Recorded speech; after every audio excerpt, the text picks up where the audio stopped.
Hi, this is Mike Trenholm back at the East Coast Music Awards in Charlottetown, and joined with Hal Mills from the Dunk, and become quite an institution in this area. Hal, what you do with the people that come visit the Dunk?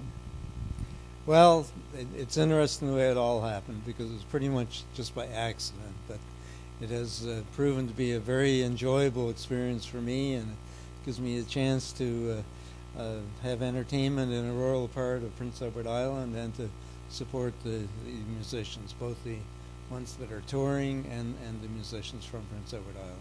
I thought I heard, while I've been here this week, a mention of how the name came about, or perhaps it was you chatting, the Dunk? Well, the Dunk River runs through my backyard, and I always thought that that was such a terrible name for a river that I may as well use it. So I labeled my property and the venue the Dunk, and that caught on amazingly well.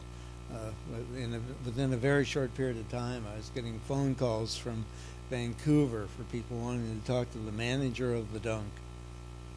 And that continues today. I mean, the artists and the performers you've had over the years, and what takes place at the Dunk is truly amazing. Any memorable moments that sort of jump out at you? Well, as I mentioned, it's pretty well all happened by accident. I'd started holding sort of events there, like birthday parties and Funk the Dunk and winter solstice gatherings, community events to a large extent. And Catherine McClellan had always played at all of these. And as it was coming up to Funk the Dunk about 3 years ago, she wasn't going to be able to play because she was touring with Bruce Cockburn. Too bad. But she was almost apologetic about it and said, why don't I do a host concert instead? And initially I said, I don't think this is a very good place for a host concert. There's not much room for seats. And of course she said, let's do it anyway. And it went quite well. And here's the interesting part. Before noon the next morning, I had an email from Brooke Miller saying, I hear you do host concerts. Would you do one for me? And that's the way the whole host concert thing has gone. It's just by word of mouth amongst that network of musicians. It's really wonderful. Funk the Dunk's coming up in May. You want to touch on who the fans of that wonderful event can anticipate this year? Well, to start with, Funk the Dunk is the largest event that I have. It started out as just a community celebration of music, food, and friends, and it has grown through popularity. Last year we had about 14 bands or performers at it, and about 800 people. So it's an all-day event on the long weekend in May. We always have it on the Sunday. Musicians aren't busy at that time of year on a Sunday, and Monday's the holiday. So that's all worked out pretty well. And this year, it'll be more or less a repeat of the type of event that we had last year. And we've already gotten a huge response on Facebook in terms of the numbers of people that claim they're coming. I guess we'll have to see how good the weather is, though.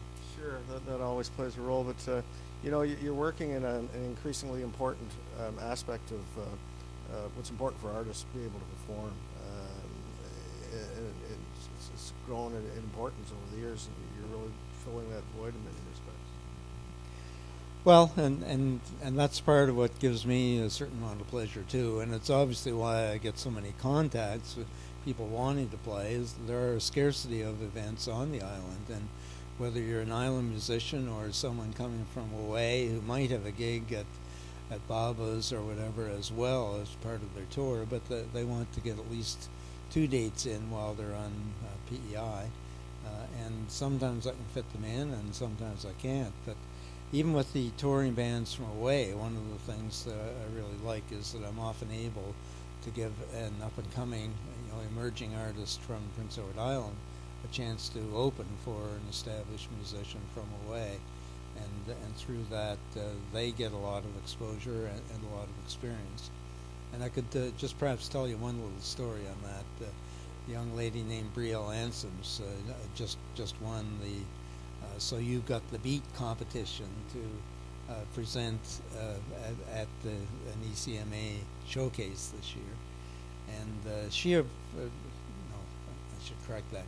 About 3 years ago, when she was 14, I heard her being interviewed on the radio by Matt Rainey, related to a school play that they were having at her Montague Middle School.